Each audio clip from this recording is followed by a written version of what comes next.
Hello guys, അപ്പോൾ ഇന്ന് നമുക്ക് വീട്ടിൽ കിട്ടുന്ന സാധനങ്ങൾ വെച്ചിട്ട് തന്നെ ഒരു ചെറിയ ഡെസ്ക് ഡെക്കോ ചെയ്യും. കുറച്ച് ടുലിപ്സ് ഉണ്ടാക്കാനായിട്ട് പിസ്ത ഷെല്ലിൽ കളർ കൊടുത്തെടുക്കുകയാണ്. പിന്നെ ഈ സാമ്പ്രാണിത്തിരിയുടെ ബാക്കിയാണ് നമ്മൾ യൂസ് ചെയ്യുന്നത്.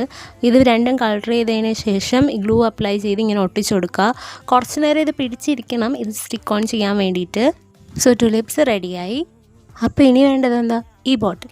ഈ ബോട്ടിൽ രണ്ടാക്കാൻ ഞാൻ അത്യാവശ്യം നല്ല പരിശ്രമങ്ങൾ നടത്തി, പല ആയുധങ്ങൾ വെച്ചിട്ട് അവസാനം ഈ ഐബ്രോ ഷേപ്പർ കൊണ്ടാണ് രണ്ടാക്കാൻ പറ്റിയത്. കുട്ടികൾ ആരെങ്കിലും കാണുകയാണെങ്കിൽ ഈ വക ആയുധങ്ങൾ പാരൻസിൻ്റെ സഹായത്തോടെ ഉപയോഗിക്കുക. പിന്നെ നമുക്ക് ഇതേപോലൊരു സ്പോഞ്ചാണ് വേണ്ടത്. നമ്മൾ ബാഗ് പൗച്ചൊക്കെ വാങ്ങുമ്പോൾ കിട്ടുന്ന. ഇനി അതിൻ്റെ അളവിൽ, ആ ബോട്ടിലിൻ്റെ അളവിൽ സർക്കിൾ വരച്ച് കട്ട് ചെയ്തെടുക്കുക. ഇതിന് ഞാൻ ഐബ്രോ ഷേപ്പറാണ് യൂസ് ചെയ്തത്. പണി ഏകദേശം കഴിഞ്ഞു. ഇനി ആ ടുലിപ്സ് അതിലേക്ക് വെച്ച് കൊടുക്കുക. പിന്നെ വേണമെങ്കിൽ കുറച്ച് ഡെക്കറേഷൻസ് ചെയ്യാം. പിന്നെ ഇങ്ങനെ ഒരു ക്ലൗഡിൻ്റെ എഫക്റ്റ് തോന്നാനായിട്ട് ബോട്ടിലിൻ്റെ മുകളിൽ കോട്ടൺ വയ്ക്കുകയാണ്. എന്നിട്ട് ഇങ്ങനെ കയറ്റി വെച്ച് കൊടുക്കുകയാണ്. അപ്പോൾ ഇതാണ് നമ്മളുടെ ഫൈനൽ ലുക്ക്. ഇഷ്ടപ്പെട്ടോ ഇല്ലയെന്ന് പറയാൻ മറക്കണ്ട.